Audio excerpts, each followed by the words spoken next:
ಉತ್ತರ ಪ್ರದೇಶದ ಮುಖ್ಯಮಂತ್ರಿಯಾಗಿ ಯೋಗಿ ಆದಿತ್ಯನಾಥ್ ಅವರು ಎರಡನೇ ಅವಧಿಯಲ್ಲಿ ಒಳ್ಳೆಯ ಕೀರ್ತಿ ಮತ್ತು ಯಶಸ್ಸನ್ನು ಹೊಂದಿ ಈಗಾಗಲೇ ಉತ್ತರ ಪ್ರದೇಶವನ್ನು ತುಂಬ ಅಚ್ಚುಕಟ್ಟಾಗಿ ಒಳ್ಳೆಯ ರಾಜ್ಯವನ್ನಾಗಿ ಪರಿವರ್ತನೆ ಮಾಡಿದ್ದಾರೆ. ಯೋಗಿ ಆದಿತ್ಯನಾಥ್ ಅವರು ಜನ್ಮ ದಿನಾಂಕ 5/6/1972 ಸೋಮವಾರ ಮಧ್ಯಾಹ್ನ 12 ಗಂಟೆಗೆ ಜನನವಾಗಿದೆ. ಇವರ ತಂದೆ ಆನಂದ್ ಸಿಂಗ್ ಬಿಶ್, ತಾಯಿ ಸಾವಿತ್ರಿ ದೇವಿ. ಇವರು ಹುಟ್ಟಿದ್ದು ಉತ್ತರ ಪ್ರದೇಶದಲ್ಲಿ. ಇವರ ಜನ್ಮ ಜಾತಕವನ್ನು ಪರಿಶೀಲನೆ ಮಾಡಿದಾಗ ಪೂರ್ವಾಭಾದ್ರ ನಕ್ಷತ್ರ, 2ನೇ ಪಾದ, ಕುಂಭ ರಾಶಿ. ಇವರದು ಸಿಂಹ ಲಗ್ನವಾಗಿದೆ. ಕುಂಡಲಿ ಪ್ರಕಾರ ಕುಂಡಲಿಯಲ್ಲಿ ರಾಜಯೋಗ,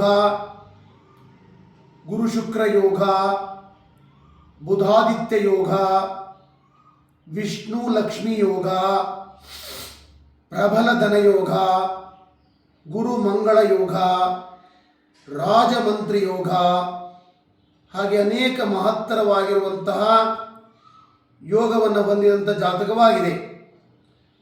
ಇವರ ಜಾತಕದ ಪ್ರಕಾರವಾಗಿ 2024ರಿಂದ ಶುಕ್ರದಶ ಪ್ರಾರಂಭವಾಗಿದೆ. ಹಾಗಾಗಿ ಶುಕ್ರದಶ ಒಟ್ಟು 20 ವರ್ಷಗಳ ಕಾಲ ಇರುವುದರಿಂದ ಇವರು ಮುಂದಿನ ದಿನಗಳಲ್ಲಿ ನರೇಂದ್ರ ಮೋದಿಯ ನಂತರ ದೇಶದ ಪ್ರಧಾನಿಯಾದರೂ ಕೂಡ ಆಶ್ಚರ್ಯವಿಲ್ಲ. ಇವರ ಜಾತಕದಲ್ಲಿ ಲಗ್ನಾತ್ 11ನೇ ಸ್ಥಾನದಲ್ಲಿ ಶುಕ್ರ ಸಿಂಹಾಸನ ಯೋಗ ಮತ್ತು ದೇವಲೋಕಾಂಶದಲ್ಲಿರುವುದರಿಂದ, ರಾಜಮಂತ್ರಿ ಯೋಗದಲ್ಲಿರುವುದರಿಂದ 20 ವರ್ಷಗಳ ಕಾಲ ರಾಜಯೋಗವಿದ್ದು ಮುಂದೆ ಒಂದು ದಿನ ಇವರು ದೇಶದ ಪ್ರಧಾನಿಯಾಗಿ ದೇಶವನ್ನು ಅತ್ಯುನ್ನತ ಸ್ಥಾನಕ್ಕೆ ತೆಗೆದುಕೊಂಡು ಹೋಗತಕ್ಕಂಥ ಯೋಗ ಇವರ ಜಾತಕದಲ್ಲಿ ಪ್ರಬಲವಾಗಿದೆ. ಇವರಿಗೀಗ 7.5 ಶನಿ ನಡೀತಾ ಇದೆ, ಮತ್ತೆ ಗುರುಬಲ ಬರ್ತಾ ಇದೆ. ಷಡಶ ಶನಿ 2.5 ವರ್ಷಕ್ಕೆ ಮುಕ್ತಾಯನೂ ಕೂಡ ಆಗ್ತಾ ಇದೆ. ಹಾಗಾಗಿ ಬಹುಶಃ ಮುಂದಿನ ಲೋಕಸಭಾ ಚುನಾವಣೆಯಲ್ಲಿ ಅಥವಾ ಅದಕ್ಕಿಂತ ಪೂರ್ವದಲ್ಲಿ ಏನಾದರೂ ನರೇಂದ್ರ ಮೋದಿಯವರು ಪಕ್ಷವನ್ನು ತ್ಯಜಿಸಿದರೆ ಇವರಿಗೆ ಪ್ರಧಾನಿಯಾಗುವ ಎಲ್ಲ ಅರ್ಹತೆಗಳು ಪ್ರಬಲವಾಗಿದೆ. ಇವರ ಕುಂಡಲಿಯನ್ನು ಸಂಪೂರ್ಣವಾಗಿ ಪರಿಶೀಲನೆ ಮಾಡಿದಾಗ ನವಾಂಶ ಕುಂಡಲಿ, ಭಾವಚಕ್ರ ಕುಂಡಲಿ, ಗ್ರಹಾಣ ಕುಂಡಲಿ, ಹೋರಾ ಕುಂಡಲಿ, ತ್ರಿಂಶಾಂಶ ಕುಂಡಲಿ, ದ್ವಾದಶಾಂಶ ಕುಂಡಲಿ, ಬಿಂದು ಶೋಧನೆ, ಅನೇಕ ಎಲ್ಲ ಗ್ರಹಗತಿಗಳನ್ನು ಚೆಕ್ ಮಾಡಿ ನೋಡಿದಾಗ ಇವರು ಒಂದಲ್ಲ ಒಂದು ದಿವಸ ದೇಶದ ಪ್ರಧಾನಿ ಆಗುವಂಥ ಎಲ್ಲ ಯೋಗ್ಯತೆ ಮತ್ತು ಅರ್ಹತೆ ಇವರ ಜಾತಕದಲ್ಲಿ ಎದ್ದು ಕಾಣ್ತಾ ಇದೆ. ಹಾಗಾಗಿ ಇವರಿಂದ ದೇಶಕ್ಕೆ ಒಳಿತಾಗುವಂಥ ಯೋಗ ತುಂಬ ಪ್ರಬಲವಾಗಿದೆ. ಹಾಗಾಗಿ ಇವರ ಕುಂಡಲಿ ಪ್ರಕಾರ ಶುಕ್ರದಶ 2024ರಿಂದ ಪ್ರಾರಂಭವಾಗಿದ್ದರಿಂದ ಹಂತ ಹಂತವಾಗಿ 20 ವರ್ಷಗಳ ಕಾಲ ಇವರಿಗೆ ದೇಶ ಆಳತಕ್ಕಂಥ ಯೋಗ ಪ್ರಬಲವಾಗಿದೆ. ಯಾವುದೇ ಆಸೆ ಆಕಾಂಕ್ಷೆಗಳಿಗೆ ಬಲಿಯಾಗದೆ ಇವರು ದೇಶದ ಪ್ರಧಾನಿಗಳಾಗಿ ದೇಶ ವಿದೇಶಗಳಲ್ಲಿ ಭಾರತ ದೇಶ ಉತ್ತಮವಾಗಿರ್ತಕ್ಕಂಥ ದೇಶ ಆಗಲಿಕ್ಕೆ ಇವರು ಮಹತ್ತರವಾದ ಯೋಜನೆಗಳನ್ನು ಜಾರಿಗೆ ತರತಕ್ಕಂಥ ಯೋಗ ಪ್ರಬಲವಾಗಿದೆ. ನರೇಂದ್ರ ಮೋದಿಯವರ ಕೂಟದಲ್ಲಿ ಪ್ರಕಾರನೂ ಕೂಡ 13ನೇ ಇಸವಿಯಲ್ಲಿ ಗುಜರಾತಿನ ಮುಖ್ಯಮಂತ್ರಿ ಪ್ರಧಾನಿಯಾಗುವುದು ಖಚಿತ ಎಂದು ಭವಿಷ್ಯವನ್ನು ಬರೆದಿದ್ದೆ. ಆನಂತರ 14ನೇ ಇಸವಿಯಲ್ಲಿ ಅವರ ಜಾತಕವನ್ನು ಸಮಗ್ರ ಅಧ್ಯಯನ ಮಾಡಿ ಮುಂದಿನ 3 ಅವಧಿಗೆ ಇವರೇ ಪ್ರಧಾನಿ ಆಗ್ತಾರಂತ ಕೂಡ ಭವಿಷ್ಯ ಬರೆದಿದ್ದೆ. ಅದೇ ಪ್ರಕಾರವಾಗಿ ಇವರು ಕೂಡ 3ನೇ ಅವಧಿಯಾಗಿ ಪ್ರಧಾನಿಯಾಗಿ ಈಗ ಅಧಿಕಾರವನ್ನು ನಿಭಾಯಿಸಿದ ನೀವೆಲ್ಲ ನೋಡ್ತಾ ಇದ್ದೀರಿ.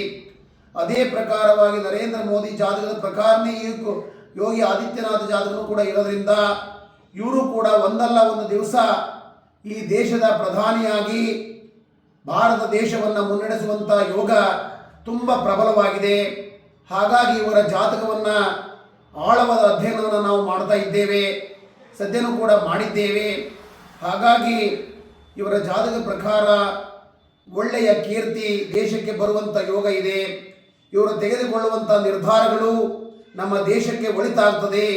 ವಾಣಿಜ್ಯ ವ್ಯಾಪಾರ ಇರ್ಬೋದು, ಅಥವಾ ಆ ದೇಶದ ಕಾನೂನಿನ ವ್ಯವಸ್ಥೆಗಳಿರ್ಬೋದು, ಅಥವಾ ಮುಂದಿನ ದಿನಗಳಲ್ಲಿ ಅವರು ನಮ್ಮ ದೇಶಕ್ಕೆ ಆಗಬೇಕಾದ ಒಳ್ಳೊಳ್ಳೆ ಕೆಲಸಗಳನ್ನು ಜಾರಿಗೆ ತರ್ತಾ ಇದ್ದಾರೆ, ತರುವಂಥ ಯೋಗ ಇದೆ.